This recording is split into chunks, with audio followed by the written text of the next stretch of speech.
Bonjour monsieur. Bonjour. Pouvez-vous vous présenter s'il vous plaît? Bonjour, cher lecteur. Bonjour, monsieur.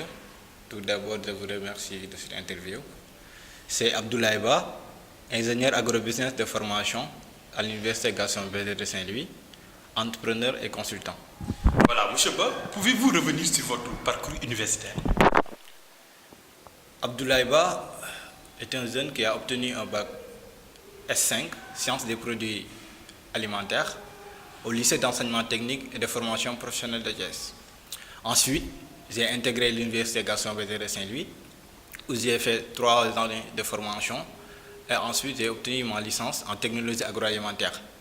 Après l'obtention de ma licence, j'ai intégré un master agrobusiness, gestion des entreprises agricoles, à l'UFR des sciences économiques et de gestion dans cette même université.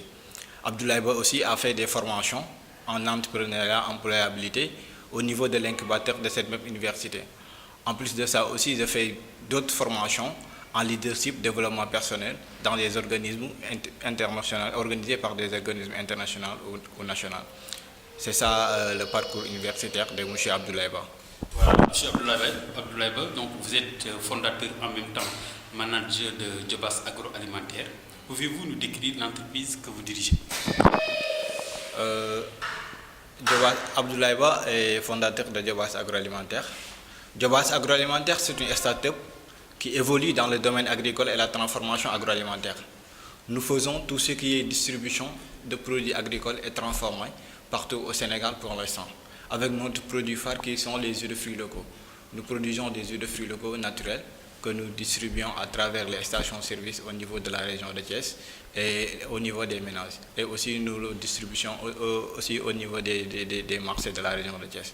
En plus de ça, nous faisons aussi la production et la commercialisation de fruits et légumes. Nous avons un service qui s'appelle Ndougou à domicile à Thiès. On vous amène des paniers de Ndougou de fruits et légumes frais, sains, parfois bio, chez vous. C'est ça les services de Jobas Agroalimentaire. Nous avons aussi un service des services de consultance. Nous faisons la consultance en donnant des formations pour les ayants de femmes transformatrices, en tout ce qui est transformation des produits. Par exemple, transformation des produits halieutiques, transformation des fruits et légumes, transformation des produits des céréales. Nous faisons donner aussi ces genres de formation. Aussi, la consultance ne s'arrête pas là. Nous encadrons aussi des jeunes. Moi-même, je donne des formations en leadership, développement personnel et nous encadrons des jeunes porteurs de projets qui veulent écrire un projet et qui n'ont pas, par exemple, qui ne savent pas comment écrire un projet. Nous les aidons à réaliser le business plan. Sur ce, donc, pourquoi avez-vous choisi d'entreprendre au lieu de vous présenter sur le marché de l'emploi comme le ferait tout jeune? Oui, bon, j'ai décidé d'entreprendre parce que, si vous savez, le salariat n'a commencé qu'il y a 300 ans. Avant, tout le monde était entrepreneur.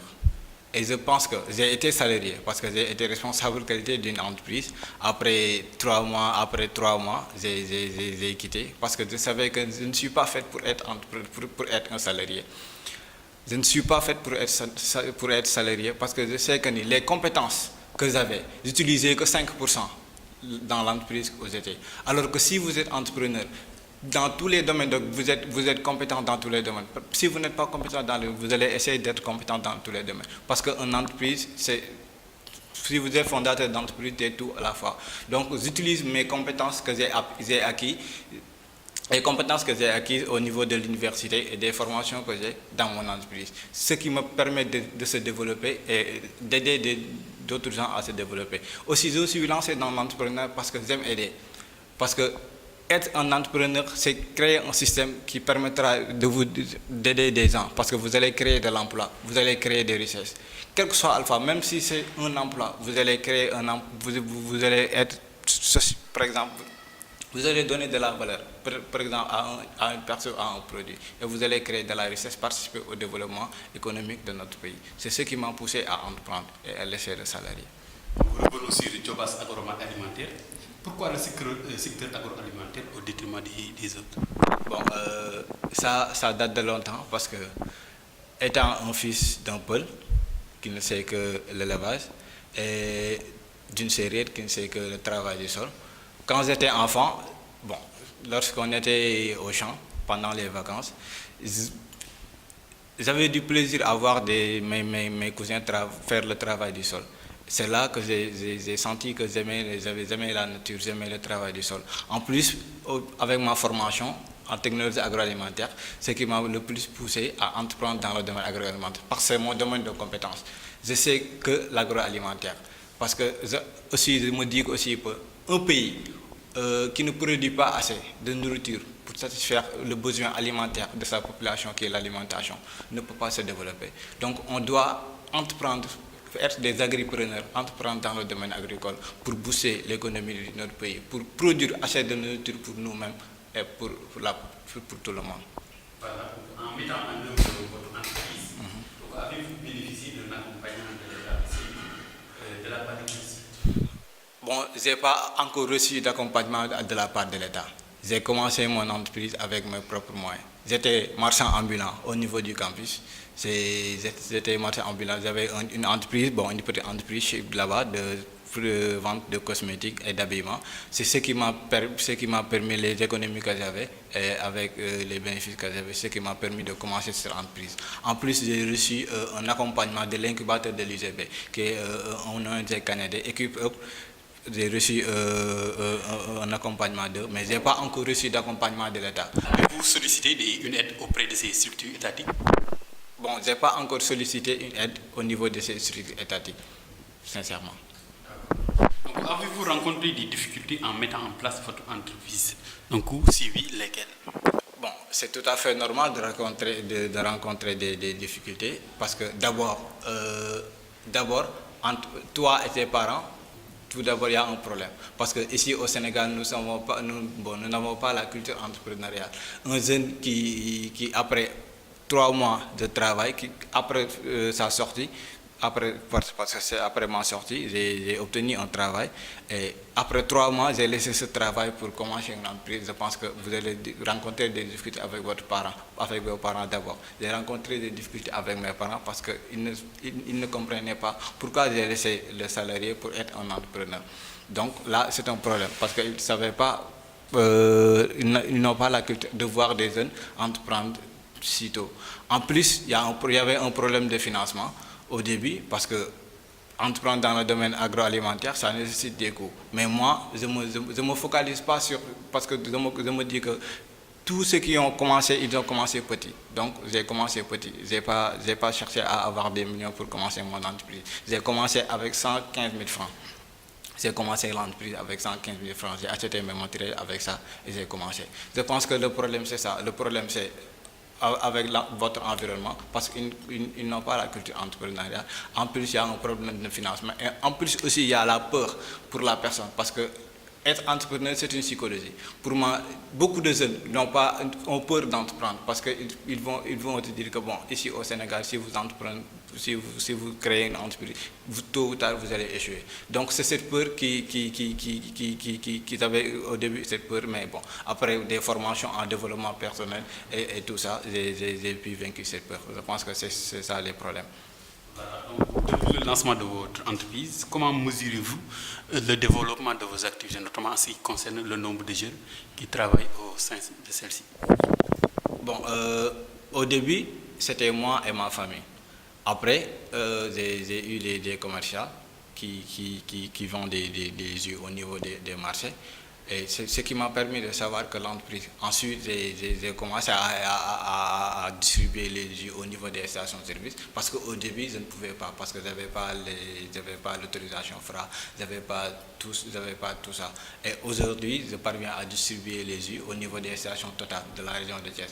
Je donne les jus, je suis fournisseur de jus au niveau des stations Total de la région de Thiès. Une idée sur votre chiffre d'affaires? Je peux dire que je peux avoir 100 000 francs par mois ou par semaine. Ça dépend, parce que ça dépend. Les chiffres d'affaires, ça dépend. Par rapport aux saisons aussi. Parce que pendant le Ramadan, alhamdoulilah, j'avais un chiffre d'affaires si conséquent. Mais après, j'ai vu que ça a ressuscité. C'est fluctuant, quoi. Oui, ça c'est fluctuant, ça augmente. Alhamdoulilah, comme on dit au Sénégal, alhamdoulilah. Donc, pour terminer, donc, quel est le message que vous lancez aux jeunes qui hésitent encore à s'aventurer dans l'entrepreneuriat, surtout avec la problématique de l'emploi des jeunes? Bon, je pense que les jeunes qui veulent s'aventurer dans l'entrepreneuriat, je leur dis tout juste qu'il ne faut pas avoir peur. La seule chose que vous avez à faire, c'est d'essayer. Si vous essayez, même si vous échouez, vous n'allez pas perdre, vous allez apprendre. Donc je pense que vaincre la peur et passer à l'action. Avoir aussi inculqué en vous aussi la psychologie d'un entrepreneur, la psychologie d'un gagnant, la psychologie d'un leader. Parce que si vous ne, parce que je pense que ce qui fait un leader, ce qui fait qu'un entrepreneur soit performant et efficace, je pense que ça ne se résume pas au niveau des compétences que vous avez. Vous avez tout avoir un doctorat, vous avez si beau avoir un master, mais c'est la psychologie d'un entrepreneur, les qualités d'un entrepreneur, c'est ce qui vous permettra de réussir. Je pense aussi c'est ça, les jeunes qui veulent entreprendre, je pense, de leur dire juste d'essayer.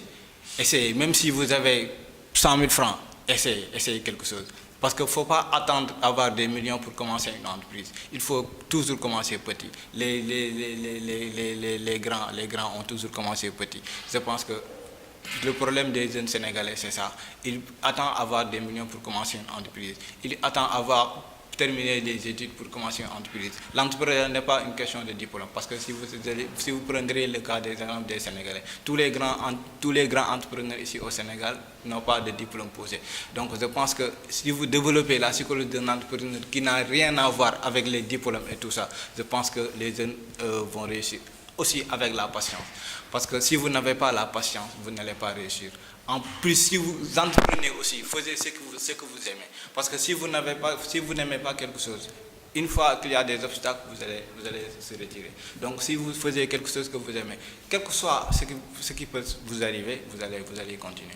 Je pense que c'est ce message que j'avais à donner aux jeunes de nos pays, d'essayer d'entreprendre. Parce que quel que soit alpha, vous n'allez pas perdre. Vous allez gagner en expérience. Parce que je ne comprends pas un diplômé, même si après une licence, même si après la licence ou un master, vous attendez 1 an, 2 ans, 3 ans pour trouver un job. Pourquoi pas commencer quelque chose en attendant? Parce que ça rentre dans votre CV aussi. Je pense que aussi les recruteurs, s'ils voient qu'un jeune a entrepris quelque chose, durant le temps qu'il est resté sans rien faire, je pense que ce jeune entrepreneur est plus efficace que le jeune qui est resté au chômage sans rien faire. C'est ce message que je devais donner aux jeunes. Merci beaucoup. Monsieur Paul, le journal universitaire vous remercie. Merci beaucoup. C'est à moi de vous remercier. Merci beaucoup. Merci beaucoup pour cette interview.